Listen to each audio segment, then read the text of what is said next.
चलिए फिर आगे देखते हैं, आगे शुरू करते हैं। ठीक है, जो बेसिक है, ठीक है, चैप्टर 1 हम देखते हैं। ठीक है, अधिनियम का नाम क्या है? Human right protection act 1993। ठीक है, देखिए चैप्टर 1 में 2 धाराएं हैं, 2 धारा हमको पढ़ना है। ठीक है, 2 धारा में पहला याद रखना है। ठीक है, पहला वाला में दिया गया है धारा 1 के बारे में, इसमें पढ़ना है, और धारा 2 यानी सेक्शन 1 और सेक्शन 2। ठीक है, जो सेक्शन 2 है उसमें मैंने बताया हमेशा जो रहेगा वो डेफिनेशन रहेगा, अर्थात आपका परिभाषा रहेगा, परिभाषा। ठीक है, और सेक्शन 1 में हमेशा 3 चीजें रहेगी, 3 चीजें रहेगी। शॉर्ट टाइटल, ठीक है, संक्षिप्त नाम, ठीक है, अधिनियम का नाम क्या है, मतलब कहने का मतलब, ठीक है। दूसरा, इनका प्रभाव, कहां तक इनका एरिया है, क्षेत्र है, और इंप्लीमेंट कब हुआ, लागू की तिथि। ये 3 चीज हमेशा ये बताता है। ठीक है, तो अधिनियम का नाम आप तो जान ही रहे हैं। अधिनियम का नाम क्या है? मानव संरक्षण, मानव अधिकार संरक्षण अधिनियम, मानव अधिकार संरक्षण अधिनियम, ये अधिनियम का नाम है। ठीक है, 1993। ठीक, प्रभाव, ठीक है, इनका वर्तमान में प्रभाव देखेंगे तो पूरा संपूर्ण भारत में इनका प्रभाव है, और लागू होने की तिथि जो है वो है आपका 28 सितंबर, ठीक है, 1993। ठीक है, पढ़ चुके हैं। ठीक, टोटल कितनी क्या है सब जान रहे हैं। देखिए बेटा, परिभाषा में एक ही परिभाषा काम की है, पर फिर भी मैं 3 परिभाषा आपको बता देता हूं, तीनों एक काम की है, तीनों याद रखना है। देखिए, सबसे पहला परिभाषा याद रखना है सशस्त्र बल, आर्म फोर्स। इस अधिनियम में सशस्त्र बल से क्या आशय है, एक आर्म फोर्स याद रखना। दूसरा जो सबसे इंपॉर्टेंट है वो है ह्यूमन राइट, अर्थात मानव अधिकार अधिनियम में के अनुसार मानव अधिकार को परिभाषित करना है। और एक याद रखना है, इसमें एक शब्द प्रयोग होगा अंतरराष्ट्रीय, अंतरराष्ट्रीय प्रसंविदा, इंटरनेशनल कॉन्वेंस, अंतरराष्ट्रीय प्रसंविदा।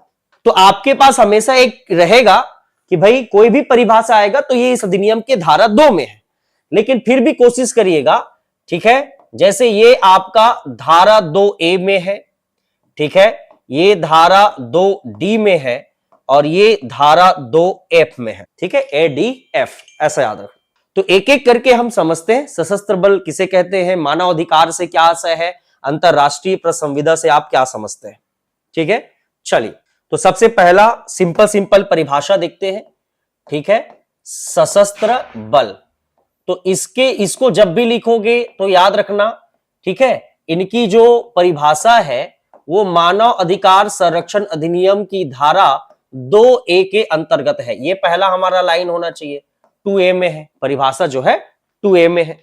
ठीक, अब इससे आशय क्या है, ठीक है, इससे आशय क्या है, किसको आप सशस्त्र बल बोलेंगे, तो आशय मतलब समझना, आशय मतलब नौसेना, नौसेना, सेना या वायुसेना। नौसेना, ठीक है, नेवल आर्मी, ठीक है, आर्मी मतलब मिलिट्री और एयरफोर्स, ठीक है, वायुसेना। तो सशस्त्र बल मतलब तीनों सेना, नौसेना, सेना और वायुसेना। तो सशस्त्र बल से आशय नौसेना, सेना और वायुसेना तथा इसके अंतर्गत, मतलब इनके अंतर्गत, इन तीनों के अंतर्गत अन्य सशस्त्र बल जो होंगे वो शामिल होंगे। ठीक है, तो इस प्रकार से जब आपको पूछा जाए कि मान लो, पूछेगा नहीं फिर भी अपन बेसिक जानकारी के मान लो पूछ दिया, तो सशस्त्र बल मतलब सेना, कैसी सेना, नौसेना, मतलब सेना मतलब थल सेना, वायु सेना, तीनों प्रकार की सेना, या इसके अंतर्गत के अन्य सशस्त्र बल जो इस श्रेणी में आते हो। क्लियर है, इसे ही हम क्या कहेंगे, सशस्त्र बल या आर्म फोर्स कहेंगे। 2A में इसकी परिभाषा है। ठीक, दूसरी परिभाषा आपको जानना है जो सबसे इंपॉर्टेंट है, मानव अधिकार। सामान्य परिभाषा में जैसे हम मानव अधिकार की बात करते हैं, तो मानव अधिकार क्या है बेटा? मानव होने के नाते, मानव को जीवन जीने के नाते, ठीक है, आपका उनको कुछ प्राकृतिक, संवैधानिक, कानूनी अधिकार प्राप्त हुए हैं जिसे मानव अधिकार कहा जाता है। समझ में आ रहा है? जिसमें कुछ अधिकार मौलिक अधिकार भी है। तो मानव को जो अधिकार मिला है वो मानव अधिकार है। तो इसमें क्या परिभाषा दिया गया है? तो देखिए, मानव अधिकार, ठीक है, तो याद रखेंगे आशय, मानव अधिकार से आशय, ठीक है, वे अधिकार, मानव अधिकार से आशय वे अधिकार जो, मानव अधिकार से आशय वे अधिकार जो, ठीक है, जो प्राण, शब्दों को याद रखेंगे, प्राण, स्वतंत्रता, समानता, ऐसा अधिकार जो आपके प्राण, लाइफ, स्वतंत्रता, लिबर्टी, इक्विलिटी, समानता एवं व्यक्ति की गरिमा के लिए, व्यक्ति की गरिमा के लिए, यानी डिग्निटी। चार चीज याद रखना, चार चीज है इसमें। मतलब आपके प्राण यानी जीवन, लाइफ, स्वतंत्रता, समानता एवं व्यक्ति की गरिमा, चार बात को कहा गया है। ऐसे अंडरलाइन करना तो चीजें याद रहेगी। तो प्राण, स्वतंत्रता, समानता और व्यक्ति की गरिमा के लिए संविधान द्वारा क्या हो? प्रत्याभूत हो। क्या हो? प्रत्याभूत हो। प्रत्याभूत का मतलब क्या होता है? गारंटेड हो, गारंटी हो, दिया गया कि हाँ हम देंगे आपको। तो मानवाधिकार मतलब आपके प्राण, आपके स्वतंत्रता, आपके समानता या आपकी डिग्निटी या व्यक्ति की गरिमा के लिए संविधान द्वारा प्रत्याभूत हो, यानी गारंटेड हो। क्लियर है? या जो अंतरराष्ट्रीय प्रसंविदा के तहत स्वीकार्य हो। क्या होता है? पढ़ेंगे भी, अंतरराष्ट्रीय प्रसंविदा, स्वीकार्य हो, ठीक है। वे अधिकार जो प्राण, स्वतंत्रता, समानता और व्यक्ति की गरिमा के लिए संविधान ने आपको गारंटी दिया है। और अंतरराष्ट्रीय प्रसंविदा का मतलब क्या होता है बेटा? देखो ध्यान समझना, लिखने में फोकस नहीं, एक ठोक भी शब्द इधर उधर हुआ मतलब नहीं समझ पाओगे। अंतरराष्ट्रीय प्रसंविदा का मतलब यह होता है कि पूरे विश्व को चलाने के लिए अंतरराष्ट्रीय स्तर पर कुछ कानून बनाए गए हैं, कुछ नियम बनाए गए हैं, जिसे पालन करना हर देश के लिए बाध्य है, उसको करना ही पड़ेगा। जैसे परमाणु के संबंध में, शस्त्र के संबंध में, व्यापार के संबंध में, ये सब अंतरराष्ट्रीय कानूनों से सब राज्य जो है बंधे हुए, बाध्य है। और उनमें भी अगर वो चीज स्वीकार्य है तो सरकार को तो देना ही पड़ेगा। तो वही चीजें बोल रहा है कि संविधान द्वारा गारंटेड हो। और अंतरराष्ट्रीय प्रसंविदा मतलब जो संधि समझौता हुआ है उसमें भी ये तहत क्या हो? स्वीकार्य हो। तथा न्यायालय द्वारा ठीक प्रवर्तनीय हो, बदला जा सकता है। मौलिक अधिकार अप्रवर्तनीय है, ये इनफोर्सेबल है, प्रवर्तनीय हो। इसे मानव अधिकार कहा गया है। इस अधिनियम में मानव अधिकार का मतलब क्या है? कि जो प्राण, स्वतंत्रता, समानता एवं व्यक्ति की गरिमा के लिए संविधान ने आपको गारंटी दी, अंतरराष्ट्रीय स्तर पर भी उस चीज को स्वीकार किया गया है, और लेकिन न्यायालय जो है समय के साथ इसमें परिवर्तन कर सकता है, परिवर्तनीय। ऐसे अधिकार को मानव अधिकार कहा गया है, जिसकी परिभाषा आपके धारा 2 के डी में दिया गया है। यही आपका मोस्ट इंपॉर्टेंट पार्ट है, जो इस चैप्टर से आपको परिभाषा से प्रश्न आ सकता है। और चूंकि यहां पर एक शब्द आ गया तीसरा का मतलब याद रखेंगे अंतरराष्ट्रीय प्रसंविदा क्या है, इंटरनेशनल कॉन्वेंस क्या है, अंतरराष्ट्रीय प्रसंविदा, जो कि आपका 2F में दिया गया है। ठीक है, इससे आशय संयुक्त राष्ट्र संघ के द्वारा 16 दिसंबर 1966 को अंगीकृत अंगीकृत सिविल एवं राजनीतिक अधिकार, सिविल एंड पॉलिटिकल राइट्स अधिकारों, सिविल एवं राजनीतिक अधिकारों पर प्रसंविदा, मतलब संयुक्त राष्ट्र महासंघ ने जो स्वीकार किया है, एक एग्रीमेंट स्वीकार किया है कि हाँ ऐसा नियम बनना चाहिए। सिविल और राजनीतिक अधिकार पर नियम है कि सब देश इसके लिए बाध्य है। ठीक, आपका सामाजिक, आर्थिक एवं सांस्कृतिक अधिकारों पर अंतरराष्ट्रीय प्रसंविदा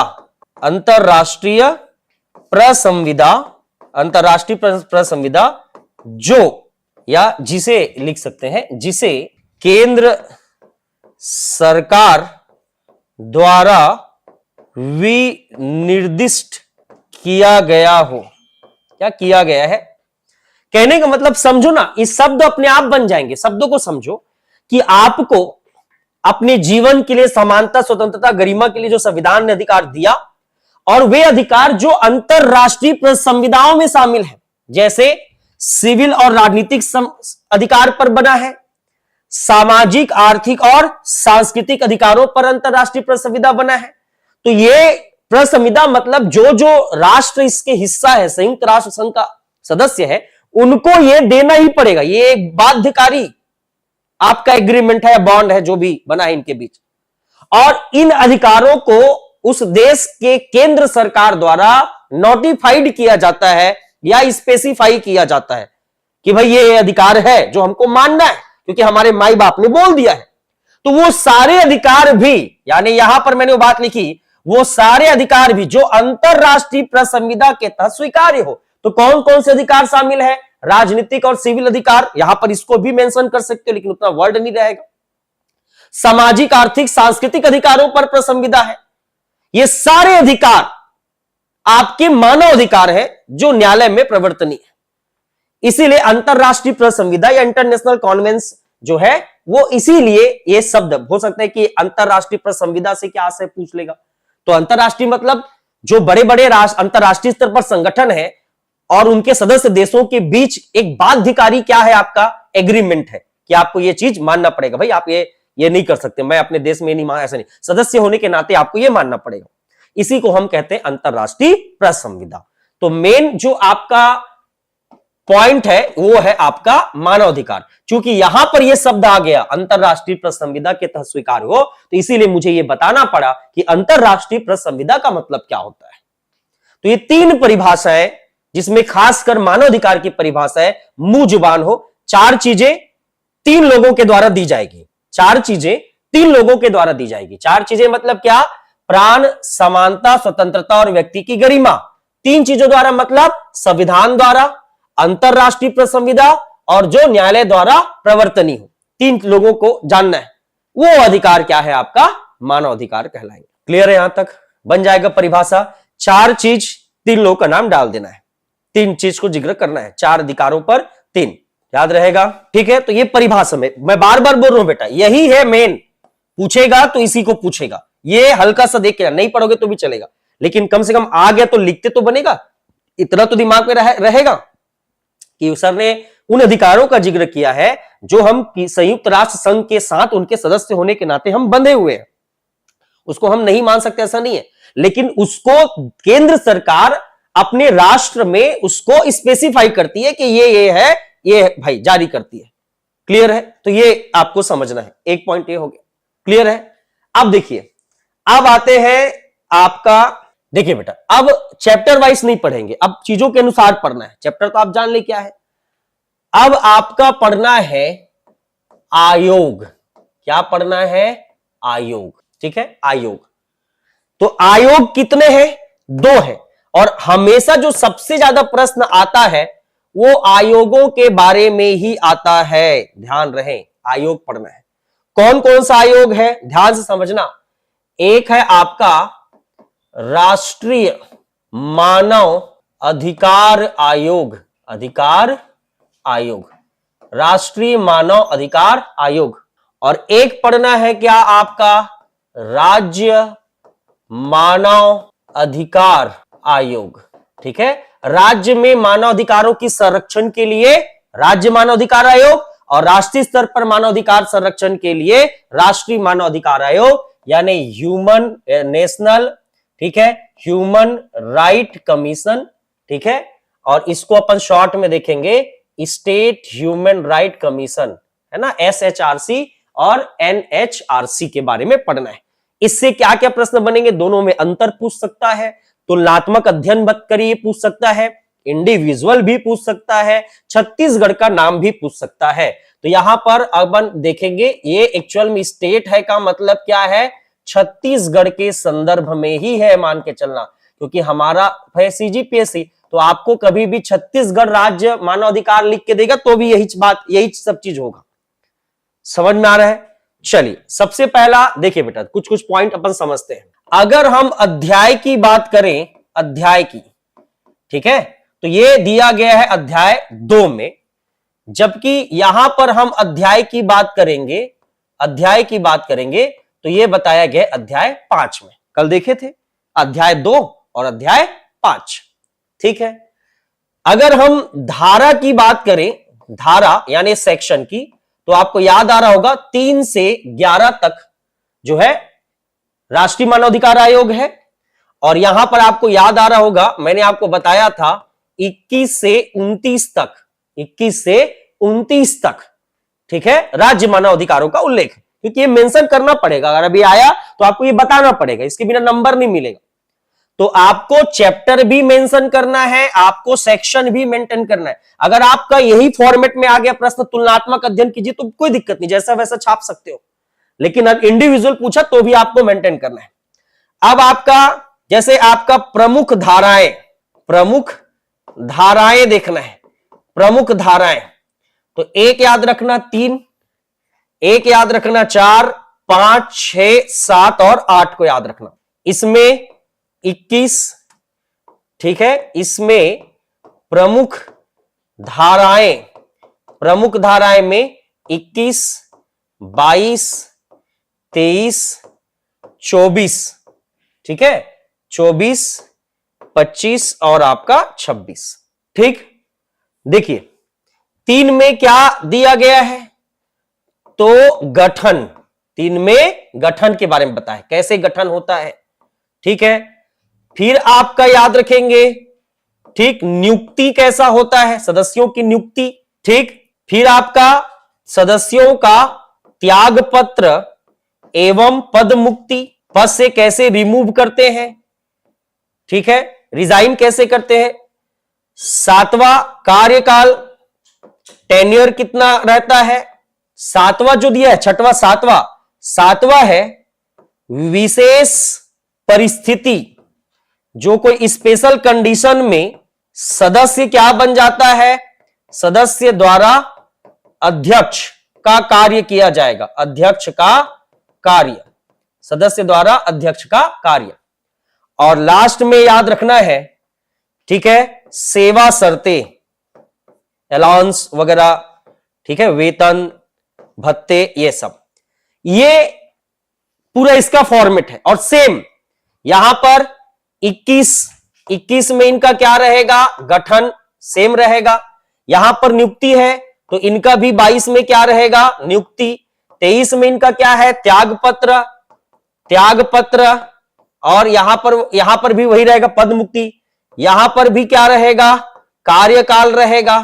यहां पर भी क्या रहेगा, विशेष परिस्थिति में सदस्य द्वारा अध्यक्ष का कार्य किया जाना, यहां पर भी वही रहेगा, विशेष परिस्थिति में, आप लोग पूरा लिखना, ठीक है। और 26 में क्या रहेगा, सेवा शर्तें, सेवा शर्तें। देखो दो सेम है क्योंकि बराबर इक्वल चलेगा, तो हम पहले से ही डिफाइन कर दिए कि भाई ये है, ये प्रावधान दिया गया है। अब हम नीचे एक एक को कंपेयर करेंगे कि भाई गठन कैसे होता है, नियुक्ति कैसे होता है, क्योंकि इंडिविजुअल भी प्रश्न पूछ सकता है। राष्ट्रीय मानवाधिकार आयोग के गठन संबंधी प्रावधानों को लिखिए, संरचना बताइए, कौन है तो सदस्यों की बारे में बताइए, ठीक है। तो पूरा अपन ये एक फॉर्मेट हो गया। अब देखिए पहला गठन, तो गठन कौन करेगा बेटा, सिंपल सी बात है, गठन कौन करेगा, केंद्र सरकार। केंद्र स्तर पर है तो केंद्र सरकार, और राज्य स्तर पर है तो यहां कौन करेगा, राज्य सरकार। याद रखना, गठन करने की शक्ति यहां पर केंद्र सरकार को है, यहां पर राज्य सरकार। और जब भी केंद्र सरकार या कोई भी सरकार जब भी कोई कार्य करती है ऑफिशियली, तो आप जानते हो कि वो नोटिफिकेशन जारी करती है, अधिसूचना जारी करके करती है, तो वो लिखने की जरूरत नहीं है। हर कानून में वही होगा, केंद्र सरकार द्वारा अधिसूचना जारी करके आपको नोटिफिकेशन के माध्यम से आपका वो जारी करेगी। तो गठन कौन करेगा? केंद्र सरकार, और इधर कौन करेंगे? आपका राज्य सरकार। क्लियर है? ये याद रखना। ठीक, फिर आगे देखिए, ठीक है, गठन हो गया। अब इनका स्ट्रक्चर देखेंगे, संरचना। संरचना से सीधे प्रश्न आता है। ठीक है, एनएचआरसी का संरचना बताइए, कौन कौन होंगे? तो ध्यान से समझना बेटा, कौन कौन होंगे। तो देखिए, संरचना में आपका कौन कौन होंगे, ये बहुत इंपॉर्टेंट है जानना। इधर होंगे आपका अध्यक्ष और इधर होंगे आपका सदस्य। ठीक, यहां पर भी अगर आप देखेंगे तो यहां पर भी कौन होंगे? एक अध्यक्ष होगा और एक कौन होगा? सदस्य होगा। अध्यक्ष और सदस्य होंगे आयोग में। ठीक, यहां पर अध्यक्ष जो होंगे वो एक होंगे, एक अध्यक्ष होंगे। यहां पर भी क्या होंगे? एक अध्यक्ष होंगे। यहां पर भी एक अध्यक्ष होंगे। क्लियर है? कौन होंगे अध्यक्ष? तो याद रखेंगे, सुप्रीम कोर्ट का सेवा निवृत्त न्यायाधीश, मुख्य न्यायाधीश, मुख्य न्यायाधीश, retired chief justice of supreme court. ठीक है, मतलब जो सुप्रीम कोर्ट का रिटायर्ड जो जज होगा, चीफ जस्टिस जो होगा, वो क्या होगा? इसका अध्यक्ष होगा। या अन्य न्यायाधीश, पहले ये शामिल नहीं था, लेकिन 2019 में जब संशोधन हुआ तो अन्य न्यायाधीश को भी इसमें जोड़ा गया। भाई जरूरी पूरा अन्य न्यायाधीश भी कर सकते हैं। ठीक है, सेम यहां पर भी अध्यक्ष कौन होगा?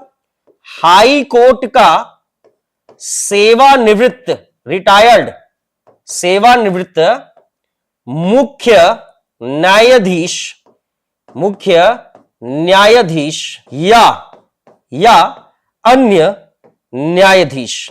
तो इसमें रटने वाली कोई बात नहीं है। ठीक, मानवाधिकारों का संरक्षण करने के लिए जो अध्यक्ष होगा, रिटायर्ड जो चीफ जस्टिस होंगे वही इनके अध्यक्ष होंगे, या कोई भी अन्य न्यायाधीश भी हो सकता है। किस पर? अध्यक्ष, चेयरपर्सन में। ठीक है, चेयरपर्सन में ये है। अब आते हैं सदस्य। तो देखिए बेटा, इनके सदस्य में कौन लोग शामिल होंगे? तो यही इंपॉर्टेंट है। इनके सदस्य में 2 सदस्य जो होंगे वो न्यायपालिका से आना चाहिए, माने जुडिशरी से आना चाहिए। ठीक, 3 सदस्य जो है वो आपका अनुभवी या बुद्धिजीवी होना चाहिए, ज्ञाता होना चाहिए।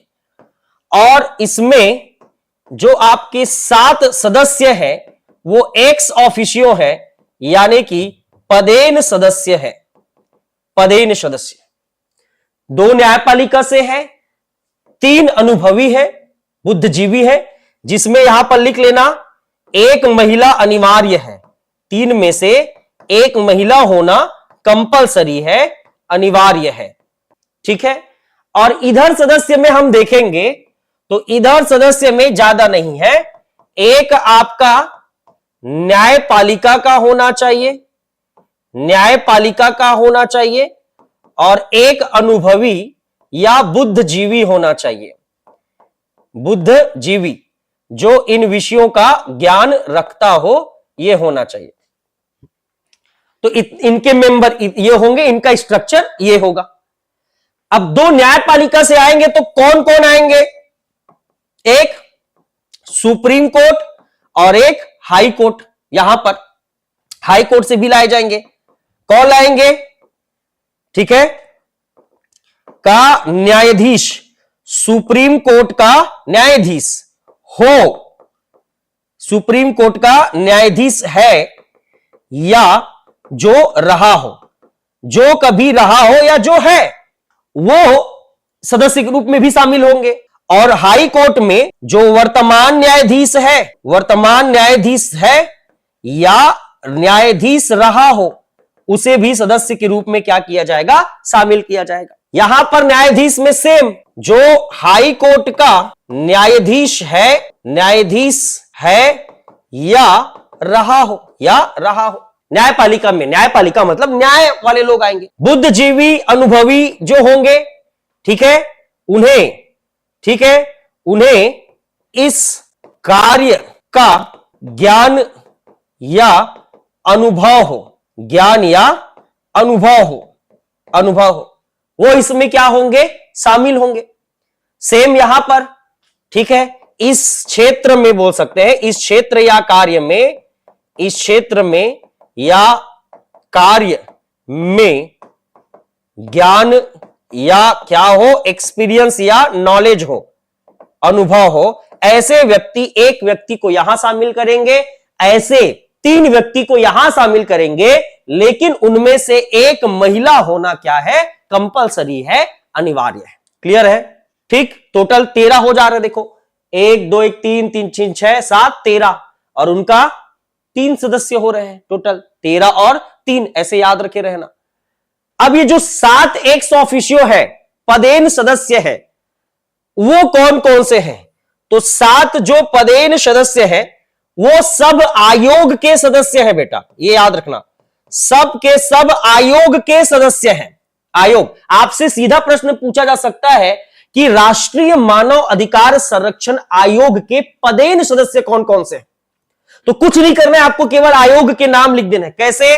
आयोग, एससी आयोग, एसटी आयोग, ओबीसी आयोग और महिला, ये 4 को तो हमेशा याद रखना। जीवन में हमारा पूरा आंसर राइटिंग ये 4 लोगों पर गुजरेगा। जीवन में कभी भी कुछ भी लिखना रहेगा, 4 रहेंगी, एसटी, एससी, ओबीसी, महिला। एससी, एसटी, ओबीसी, महिला, यानी SC commission, ST commission, OBC commission और महिला के लिए जो कमीशन है, उन सब आयोग के क्या है, अध्यक्ष। इन आयोगों के अध्यक्ष इनके पदेन सदस्य होंगे। तो 7 में से 4 तो यही हो गया। 5वां और किसके बारे में गुजरता है हमारा आंसर राइटिंग? अल्पसंख्यक गुजरता है ना, माइनॉरिटीज को देखते हैं। और किसके बारे में हम आंसर करते हैं? अरे जीवन पूरा पार्ट 3, पेपर 7 पार्ट 3 यही है, आखिरी का। इनके जीवन में सरकार इनके लिए ही प्रयास कर रही है, सब इसी में शामिल हो। अल्पसंख्यक, अल्पसंख्यक के बाद कौन बच गया? बाल संरक्षण आयोग, हाँ, लड़का लोग को भी तो देखना पड़ेगा। और लास्ट में बच गया तो कौन? दिव्यांग के लिए आयुक्त, दिव्यांगों के लिए, ठीक है, आयुक्त, कमिश्नर। ये तो देखो, एससी, एसटी, ओबीसी, महिला, माइनॉरिटीज, आपका चाइल्ड प्रोटेक्शन और आपका जो दिव्यांग है, डिसेबल लोग हैं, उनसे रिलेटेड जो आपका आयुक्त है, उनके संबंध में ये सब के जो अध्यक्ष हैं वो ये जो आपका आयोग है इसका एक्स ऑफिशियो मेंबर होंगे, यानी कि पदेन सदस्य होंगे। क्लियर है? और यहां पर तो ऐसा पदेन सदस्य वाला प्रावधान नहीं है, तो याद रखेंगे संरचना आपको पूछा जा सकता है। संरचना का मतलब यह होता है कि इसमें कुल कितने सदस्य हैं, तो कुल कितने मेंबर हैं? तो कुल मेंबर इनके 13 हो रहे हैं, जिसमें एक अध्यक्ष और 12 अन्य सदस्य हैं। जबकि यहां पर कुल मेंबर जो है वो 3 है, जिसमें से एक अध्यक्ष और बाकी जो है अन्य सदस्य है, 2 अन्य सदस्य हैं। यह है इनकी संरचना, तो ये ध्यान में रखना है। ये हो गया आपका संरचना। अब देखिए बेटा, अगला है इनकी नियुक्ति। इनकी नियुक्ति कैसे होती है? इनकी नियुक्ति, ठीक है, योग्यता वगैरह का वर्णन नहीं है, ठीक है, योग्यता क्योंकि न्यायाधीश लोग ही हैं और संविधान में पहले से इनकी योग्यता निर्धारित है। आयोग के अध्यक्ष है, योग्यता पहले से इनका है, तो पहले से अपॉइंटेड है, तो योग्यता इसलिए नहीं दिया गया है। तो नियुक्ति मतलब समझेगा, नियुक्ति इनकी की जाएगी राष्ट्रपति द्वारा। इनकी नियुक्ति सदस्यों की, सभी सदस्यों की नियुक्ति कौन करेगा? राष्ट्रपति। और यहां पर सभी सदस्यों की नियुक्ति, ठीक है, अध्यक्ष, सदस्य, सबकी नियुक्ति कौन करेंगे? राज्यपाल। ठीक है, पर याद रखेंगे ये अपॉइंटमेंट कमिटी नियुक्ति समिति की सलाह पर करेंगे। मतलब एक अलग से अपॉइंटमेंट कमिटी बनेगी और वो राष्ट्रपति को सलाह देंगे कि इन इन लोगों को करना चाहिए, किनको करना चाहिए, वो यहां पर सलाह देने के बाद ही होगा। और यहां पर भी आपका नियुक्ति समिति की सलाह पर होगा, नियुक्ति समिति की सलाह पर, यहां पर भी नियुक्ति समिति की सलाह पर होगा। अब सवाल यह है कि ये जो नियुक्ति समिति है, इसमें कौन कौन होंगे, यह भी प्रश्न बनता है कि राष्ट्रीय मानव अधिकार आयोग के लिए गठित की गई, सदस्यों की नियुक्ति के लिए गठित की गई नियुक्ति आयोग में कौन, मतलब नियुक्ति समिति में कौन कौन है। तो इसमें भी सेम स्ट्रक्चर बनेगा बेटा, इसमें भी एक क्या होंगे, अध्यक्ष होंगे, और बाकी सब के सब क्या होंगे, सदस्य होंगे। इसमें भी सेम स्ट्रक्चर बनेगा, यहां पर भी आपका अध्यक्ष होंगे, ठीक है, और यहां पर जो है आपका क्या होंगे, सदस्य होंगे, ठीक है।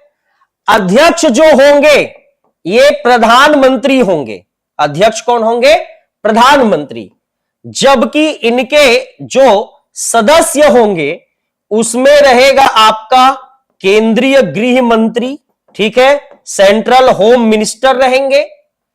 उसके बाद लोकसभा जो होंगे, लोकसभा, ठीक है, का अध्यक्ष एवं विपक्ष का नेता, ठीक है, अपोजिशन पार्टी के जो लीडर होंगे वो होंगे, स्पीकर होगा, ठीक। और यहां पर आपका राज्यसभा, यहां पर राज्यसभा, तो राज्यसभा में कौन कौन होंगे, एक तो अब राष्ट्रपति तो सभापति, तो उपराष्ट्रपति नहीं बन सकता ना, उपराष्ट्रपति तो सभापति होता है, इसलिए यहां पर उपसभापति है बेटा, ध्यान रखना, उपसभापति है, उपसभापति। और यहां पर राज्यसभा में विपक्ष के नेता, ये सब मिलकर नियुक्ति समिति बनाएंगे और ये जो है राष्ट्रपति को रिपोर्ट यानी सलाह देंगे और उसके हिसाब से फिर राष्ट्रपति उन लोगों को आयोग के अध्यक्ष और सदस्यों के रूप में नियुक्ति करेंगे। वहीं पर अगर हम राज्य की बात करेंगे तो यहां पर कौन होंगे, सीएम होंगे। और अगर हम सदस्य की बात करें, तो सदस्य में आपका राज्य गृह मंत्री होंगे। यहां पर आपका विधानसभा के कौन कौन होंगे, सेम एक अध्यक्ष होंगे और विधानसभा में विपक्ष के नेता, सेम है। एक ठोक बस याद कर लो बेटा, अगर ये याद हो जाता है तो वो अपने आप, बस जैसे संविधान में हम बदलते हैं ना वैसा बस हमको बदलना है। और यहां पर विधानसभा हो गया, तो जिन राज्यों में विधान परिषद है, हर राज्यों में तो नहीं है, 6 राज्यों में है, तो 6 राज्यों के जो विधान परिषद होंगे, बाकी जगह तो इन चारों में बन जाएगा, लेकिन जहां पर विधान परिषद होगा वहां पर कौन कौन होंगे, सभापति, यहां पर सभापति ही होगा। क्यों सभापति होगा, क्योंकि वो उपराष्ट्रपति वाला मैटर नहीं है वहां पर। और ये एक तरफ हो जाएंगे आपका विपक्ष के नेता। तो आपसे प्रश्न अलग से नियुक्ति समिति को पूछा जा सकता है या अलग से आपको संरचना को पूछा जा सकता है कि बताइए भाई क्या है इसकी संरचना, क्या है, कैसा है, ठीक है। और लास्ट में इनका क्या करना है, एक देखना है कार्यकाल। तो अब बेटा देखिए दोनों समान है, दोनों का कार्यकाल, अब यहां से अंतर उतना था, बस अंतर केवल उतना था। अभी कार्यकाल, दोनों का कार्यकाल समान है, दोनों का कार्यकाल 3 वर्ष या 70 वर्ष रहेगा। पहला अलग अलग था, 5 वर्ष 5 65 था। अब दोनों को बराबर कर दिया गया 19 में, 3 वर्ष 70, या तो 3 वर्ष या तो 70 वर्ष के होते तक। नोट पॉइंट में याद रखना, पुनः नियुक्ति, रीअपॉइंट, पुनः नियुक्ति हो सकता है इसी पद पर, ठीक है, इसी पद पर ना, सेम पोस्ट पर, इसी पद पर पुनः नियुक्ति हो सकता है। कोई सदस्य अध्यक्ष वापस से बन सकते हैं, लेकिन पद समाप्ति के बाद पद समाप्ति के बाद अन्य, यानी सरकार के अधीन, पूरा लिखना भाई, सरकार के अधीन अन्य सेवाओं में नियुक्ति नहीं, अन्य सेवाओं में नियुक्ति नहीं हो सकता, मतलब दूसरा काम और नहीं कर सकता। इसी पोस्ट पर दोबारा जब तक उनका उम्र है 70 वर्ष के नहीं हो जाते तब तक वो 2 बार 3 बार जितना बार भी बन सकते हैं, पर कोई और दूसरा सरकारी काम या सरकारी जगह पर वो अपॉइंट नहीं हो सकते। ये कार्यकाल में याद रखना, ठीक। ये है कार्यकाल, दोनों का समान है, यानी राज्य का और केंद्र का।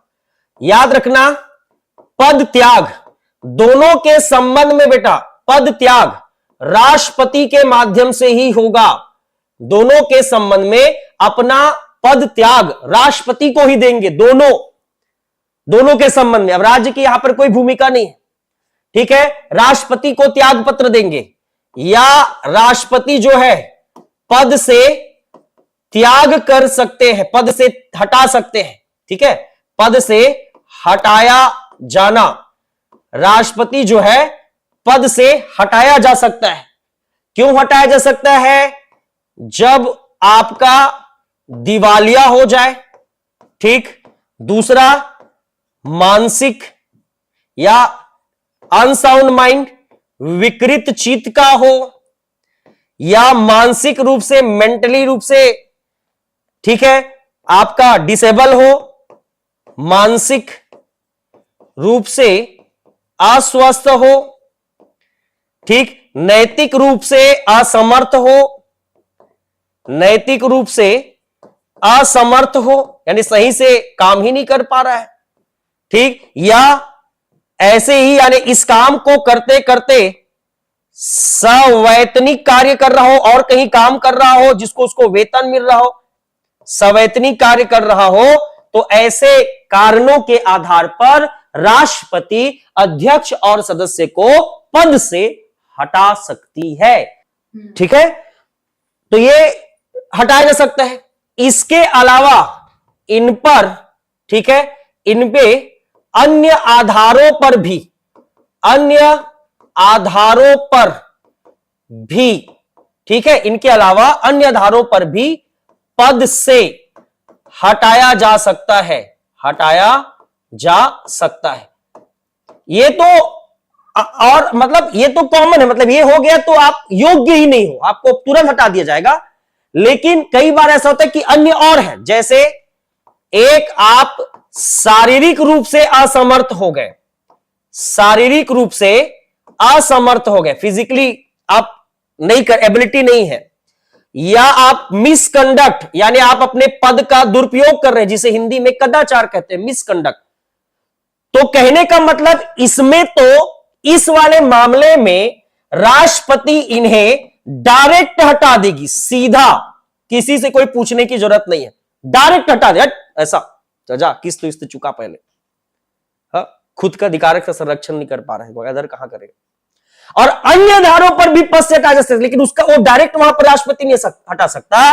इन दोनों आधारों पर, इन दोनों आधारों पर, ठीक है, आपका सुप्रीम कोर्ट की जांच के आधार पर, ठीक है, राष्ट्रपति जो है पद से हटा सकता है। मतलब यहां पर सुप्रीम कोर्ट की जांच होगी, शारीरिक असमर्थता पर भी, कि भाई वो कर नहीं पा रहा है, कई लोग बोलते ना, अरे आ नहीं पा रहा है, वो तो ऑफिस नहीं आया, काम नहीं किया, क्यों काम नहीं हो, तब सुप्रीम कोर्ट की जांच होगी। कदाचार, मिसकंडक्ट, पद के दुरुपयोग के संबंध में सुप्रीम कोर्ट की जांच होगी और वो रिपोर्ट अपना राष्ट्रपति को देंगे, दोनों के संबंध में, केंद्र और राज्य के संबंध में, और जांच होगी। अगर जांच में वो दोषी पाया जाता है कि वाकई वो अब असमर्थ है, चल ही नहीं पा रहे, तो पद से हटाया जाएगा, या उन्होंने सच में अपने पद का दुरुपयोग किया है तो उन्हें तुरंत पद से क्या कर दिया जाएगा, हटा दिया जाएगा। समझ में आ रहा है? ये सबसे इंपॉर्टेंट पार्ट है इस अधिनियम का, सबसे इंपॉर्टेंट पार्ट।